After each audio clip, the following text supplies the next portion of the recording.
The term empath has this mystical woo-woo characteristic where nobody yet, no modern psychology has actually been able to define it and diagnose it. Does it really exist? And if so, what's the origin? And then you have the dark empath, which is this even more recent term than empath.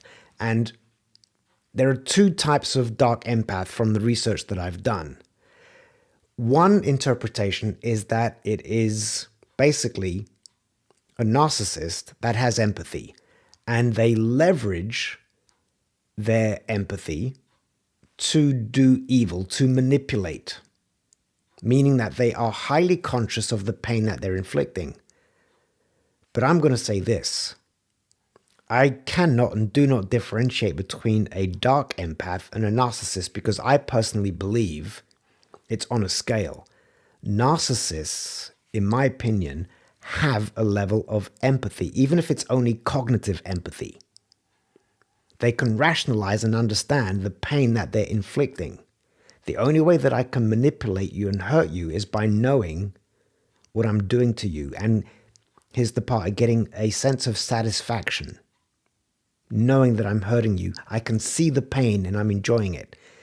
The next level on the scale when it comes to doing such darkness and evil deeds is a sociopath, who I believe completely lacks empathy.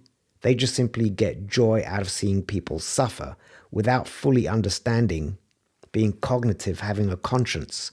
The narcissist has a conscience. The narcissist can feel a level of guilt and remorse. They are not totally disconnected. The difference between the sociopath and the narcissist, I believe, is that the narcissist is in desperate search for validation, for power and control. And in order to obtain those things, they manipulate and they bully and abuse people. The sociopath just simply does it for the sheer pleasure. So going back now to the dark empath. Is it a thing? The words unto themselves are contradictions, they're oxymorons. If you're an empath, you are filled and driven by kindness and caring and nurture and compassion and a search for understanding.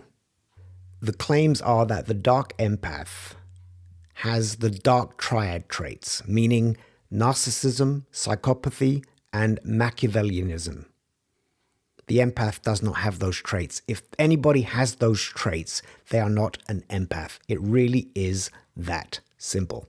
So you can't be a dark empath. You can't be a good, evil person. The other part of the dark empath, which this one I could potentially subscribe to, it's an empath who has been so broken, so abused, so hurt that they just simply are overwhelmed and shut down.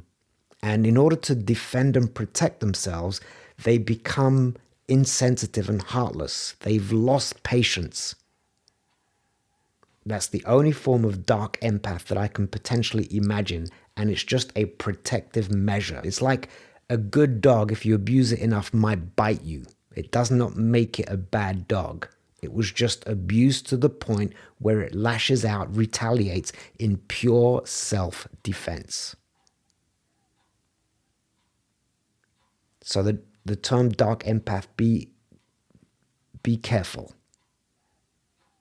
because it actually takes away from the beauty and the value of the empath. And maybe this is why ultimately I'm making this reel, because I don't want empaths to be labeled with something that is the equal opposite to the narcissist. There is no comparison. They do not correlate. There is no overlap. They cannot be connected. The dark empath does not exist. You are either an empath who's burned out and is going through a bad phase filled with anger, but they are never out there to create and devastate a soul. Only the narcissist does that. The dark empath does not exist. Empath is a term associated with goodness, kindness, compassion, understanding, and the search for justice and living a life of integrity. That's all there is to it. There is no other definition. There is no other form of an empath. Perhaps another way to illustrate what I'm trying to say is that a good person remains a good person. They can do bad things based on environment and circumstance, but they are fundamentally a good person. An evil person can do good things. They are fundamentally an evil person. You can't have a good evil person. You can't have an evil good person. They do not overlap. Like certain chemicals cannot be mixed. Oil and water do not mix. Empath and narcissist does not mix, does not overlap. If you'd like to learn more about empathy, about narcissist recovery, about understanding the narcissist, about understanding your empath superpower, check out my book, Pink is the Color of Empathy. If you'd like to do an even deeper dive, reach out, connect with me, and let's explore coaching options. My name is Vital Germain. If you enjoy my content, please make sure to like, follow, and/or subscribe. Thank you.